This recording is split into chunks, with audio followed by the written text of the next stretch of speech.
बागेश्वर धाम के पीठाधीश्वर धीरेन्द्र शास्त्री 3 दिनों के लिए उत्तराखंड पहुंच गए हैं। उन्होंने वीडियो संदेश जारी करके बताया कि वो प्रयागराज में आयोजित होने वाले महादरबार के लिए राज्य के साधु संतों को न्योता देने आए हैं। बाबा के उत्तराखंड में होने की खबर से उधम सिंह नगर में उनके समर्थकों ने जश्न मनाया। 2 फरवरी को प्रयागराज में धीरेन्द्र शास्त्री का महादरबार लगेगा, जिसके लिए तैयारियां जोरों पर हैं। अलीगढ़ मुस्लिम विश्वविद्यालय में धार्मिक नारे लगाने के मामले में छात्र की पहचान कर ली गई। वो पश्चिम बंगाल का रहने वाला है। यूनिवर्सिटी प्रशासन ने जांच कमेटी बनाई है और छात्र को निलंबित कर दिया है। उधर राज्य के मंत्री रघुराज सिंह ने नारे लगाने वाले छात्र को पाकिस्तान भेजने की बात कही है। आरोपी छात्र ने गणतंत्र दिवस कार्यक्रम के दौरान धार्मिक नारे लगाए थे, जिसका वीडियो वायरल होने के बाद विवाद बढ़ गया। डीजीसीए ने गो फर्स्ट एयरलाइन पर 10 लाख का जुर्माना लगाया है। दरअसल 9 जनवरी को गो फर्स्ट की फ्लाइट 55 यात्रियों को बेंगलुरु एयरपोर्ट पर छोड़कर दिल्ली के लिए उड़ गई थी। जांच में पाया गया कि कम्युनिकेशन में हुई दिक्कत की वजह से ये गड़बड़ी हुई। जब एयरलाइंस को गलती का पता चला तो एयरपोर्ट पर छूटे यात्रियों को 4 घंटे बाद दूसरे विमान से दिल्ली भेजा गया। इस घटना के बाद कुछ यात्रियों ने सोशल मीडिया पर अपनी नाराजगी जताई थी। पिछले साल नामीबिया से आए चीतों के बाद अब साउथ अफ्रीका से चीतों को भारत लाने की तैयारी है। दक्षिण अफ्रीका ने भारत के साथ 100 से ज्यादा चीतों के ट्रांसफर करने को लेकर एक करार किया है। पर्यावरण मंत्रालय के एक बयान में कहा कि अगले 8 साल से 10 सालों के लिए हर साल 12 चीतों को शिफ्ट किए जाने की योजना है, ताकि अच्छी आबादी बढ़ने में मदद मिल सके। भारत कभी एशियाई चीतों का घर था, लेकिन 1952 में इसे विलुप्त घोषित कर दिया गया था।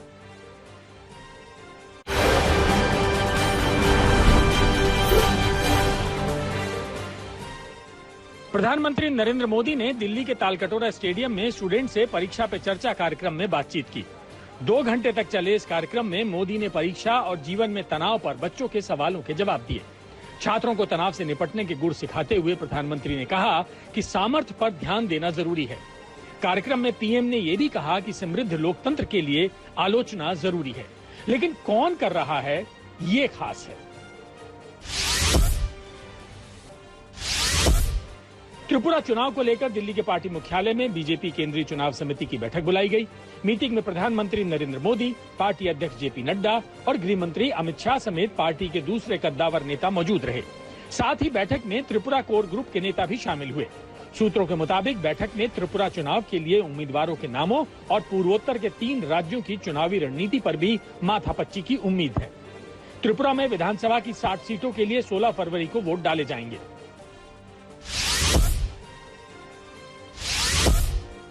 जम्मू कश्मीर के काजीगुंड में आज राहुल गांधी भारत जोड़ो यात्रा छोड़कर चले गए।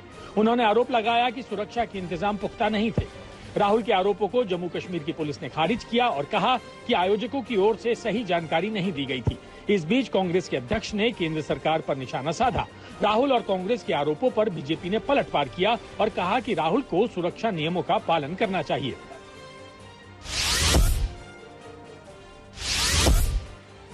चुनावी वादे के तहत पंजाब के मुख्यमंत्री भगवंत मान ने राज्य में 400 नए मोहल्ला क्लिनिक का उद्घाटन किया।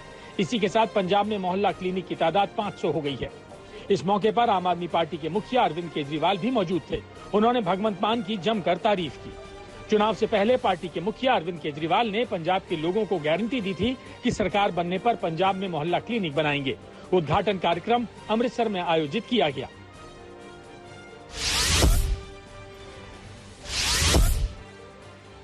गुजरात दंगों पर बनी बीबीसी की डॉक्यूमेंट्री की स्क्रीनिंग को लेकर दिल्ली यूनिवर्सिटी के छात्रों और पुलिस में ठन गई। छात्रों का कहना था कि वो डॉक्यूमेंट्री देखना चाहते हैं, जबकि पुलिस उन्हें देखने नहीं दे रही है। वहीं पुलिस का कहना है कि यूनिवर्सिटी के आर्ट्स फैकल्टी के पास धारा 144 लागू है। यहां भीड़ जमा होने की इजाजत नहीं दी जा सकती। उधर कोलकाता में बीबीसी डॉक्यूमेंट्री को लेकर एसएफआई के छात्रों ने विरोध प्रदर्शन किया।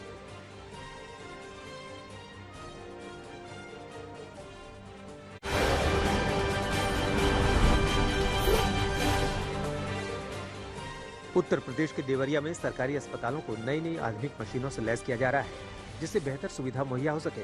लेकिन जमीनी स्तर पर ये सुविधाएं देने में अस्पताल प्रशासन सही साबित नहीं हो रहे। यूपी के देवरिया के 5 सरकारी अस्पतालों में हेल्थ एटीएम को स्थापित कर दिए गए, लेकिन मानक के अनुसार उसे ऐसे कमरे में रखा गया है जहाँ इससे आंखों की जाँच हो सके, लेकिन इसे चलाने के लिए इंटरनेट की सुविधा नहीं दी गई है।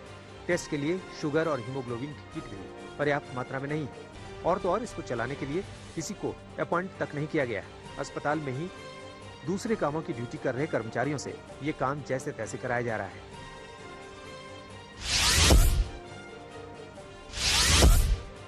बॉलीवुड अभिनेता पंकज त्रिपाठी अपने पैतृक गांव बेलसंड पहुंचे और गांव घूमने के बाद आयोजित महायज्ञ में शामिल हुए। अभिनेता पंकज त्रिपाठी गुरुवार को अपने पैतृक गांव जिले के बेलसंड पहुंचे थे, जहां उन्होंने सरकारी स्कूल और अपने द्वारा लगाए गए पेड़ों का मुआयना किया।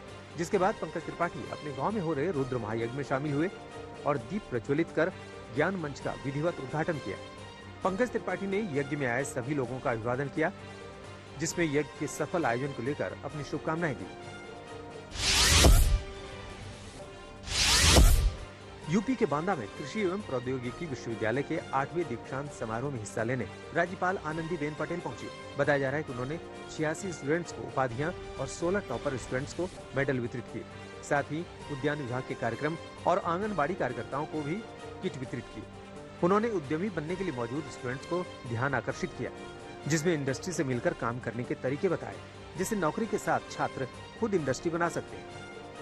साथ ही मोदी के जल संचयन के महत्वपूर्ण बिंदु पर चर्चा की। कुलपति ने कहा कि जल की एक एक बूंद को सहेजने के लिए प्रयास करना चाहिए। जल है तो कल है। आने वाले समय में जल के लिए युद्ध होगा। एक प्रदेश दूसरे प्रदेश से लड़ाई करेगा। नई तकनीक से खेती करने से किसानों की भी आय दोगुनी होगी। यूपी के हरदोई में हाईवे पर कार और बाइक की जोरदार भिड़ंत हो गई। दरअसल कार सवार हाईवे पर यू टर्न ले रहा था, तभी सामने से आ रही बाइक कार से टकरा गई। टक्कर इतनी तेज थी कि बाइक सवार दूर जा गिरा। कार और बाइक की जोरदार भिड़ंत की ये तस्वीरें पास में लगे सीसीटीवी कैमरे में कैद हो गई। घायल बाइक सवार को प्राथमिक उपचार के लिए अस्पताल भेजा गया है। हालांकि अभी तक इस मामले में पुलिस को कोई तहरीर नहीं मिली है। पुलिस का कहना है कि तहरीर मिलने के बाद उचित कार्रवाई की जाएगी।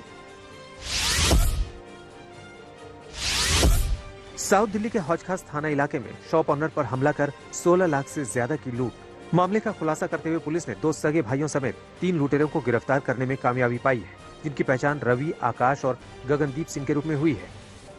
ये दिल्ली के मेहरौली और गौतम नगर इलाके में रहने वाले हैं।